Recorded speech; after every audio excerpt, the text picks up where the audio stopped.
Anteriormente hablamos de por qué sentimos dolor y principalmente de cuáles son los mecanismos que lo activan, pero ¿te has preguntado por qué un mismo dolor puede ser percibido de formas diferentes dependiendo de la persona?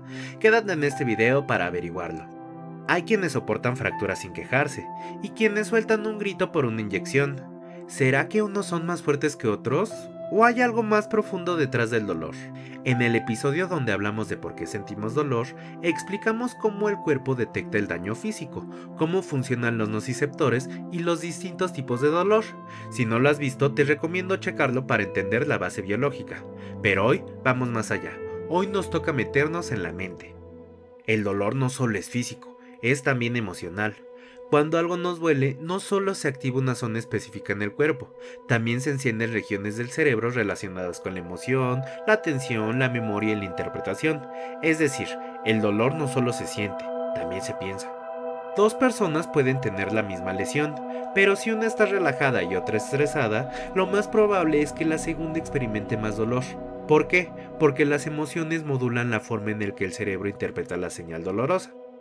El dolor es una experiencia subjetiva, y eso lo cambia todo.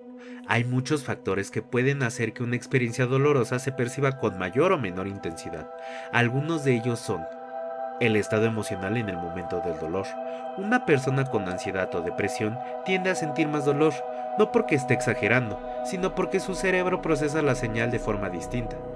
La atención que le damos al dolor. ¿Has notado que duele más cuando te concentras en él? El foco de atención amplifica o reduce la percepción. Si estás distraído, puede que el dolor pase desapercibido. Las expectativas. Si crees que algo va a doler, probablemente dolerá más. Es el famoso efecto nocebo, lo contrario al placebo. El miedo, la anticipación o el recuerdo de un dolor previo pueden intensificar el dolor real. La personalidad. Las personas más introspectivas o con tendencia a preocuparse mucho suelen experimentar dolores con más intensidad, no porque sean más débiles, sino porque su sistema de alerta está más activo. Pero, ¿por qué hombres y mujeres sienten el dolor de forma diferente? Las diferencias no son solo culturales. Diversos estudios muestran que, en promedio, las mujeres reportan niveles de dolor más altos que los hombres ante los mismos estímulos. También experimentan más dolor crónico y tienen mayor sensibilidad al dolor físico. La razón: se combinan factores hormonales, genéticos, sociales y psicológicos. Por ejemplo, el estrógeno influye en la sensibilidad del sistema nervioso, y los roles sociales hacen que los hombres repriman más la experiencia del dolor. Esto no significa que las mujeres sean más débiles o que los hombres no sufran, sino que el dolor se manifiesta y se vive de formas distintas. El umbral puede ser similar, pero la percepción y la expresión cambian. El dolor también se aprende. Así como aprendemos a hablar o caminar, también aprendemos a sentir dolor.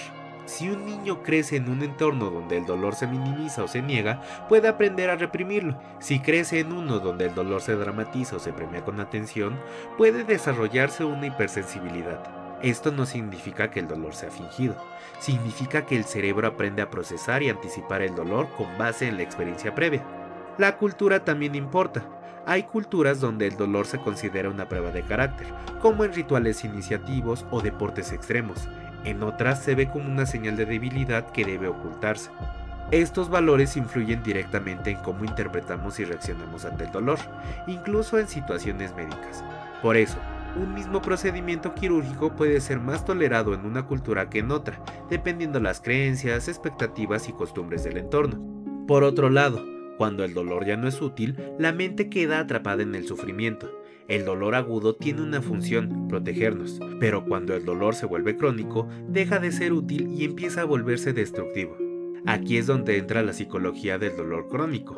No se trata de decirle a la persona todo está en tu cabeza, sino de entender que la mente puede amplificar o perpetuar el dolor incluso cuando ya no hay daño físico activo.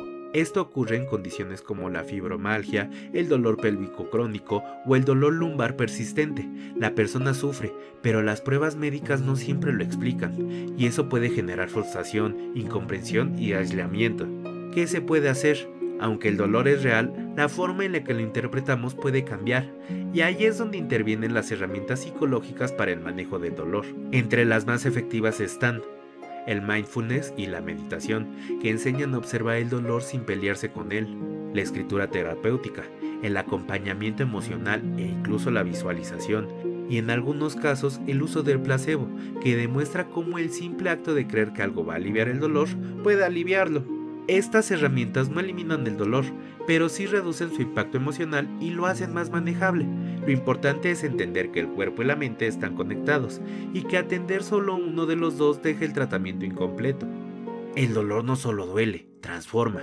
El dolor puede ser un maestro cruel, pero también es un espejo. Nos confronta con nuestros límites, con nuestros miedos y con nuestras historias no resueltas. Y aunque nadie lo desea, el dolor también puede revelar fortalezas que no sabíamos que teníamos. La resiliencia, la empatía, la capacidad de acompañar a otros. Así que la próxima vez que algo te duela, tal vez puedas preguntarte, ¿qué parte de mí está interpretando ese dolor? ¿Cómo influye lo que estoy pensando o sintiendo? ¿Y qué puedo hacer para acompañarme mejor? Porque el dolor no solo se trata de aguantar, también se trata de entenderlo, expresarlo y aprender a vivir con él sin dejar que nos consuma. ¿Y tú qué opinas? ¿Alguna vez sentiste que el dolor te decía algo más allá del cuerpo? ¿Cómo te afecta emocionalmente el dolor? Cuéntamelo en los comentarios. Muchas gracias por llegar hasta esta parte del video. Si te gustó, me ayudas mucho compartiéndolo, dejándole un like y suscribiéndote en caso de que aún no lo estés. En las pantallas finales te estarán apareciendo más videos que puede que sean de tu agrado. Mi nombre es Andrés y esto fue un episodio más de La Nota Perdida.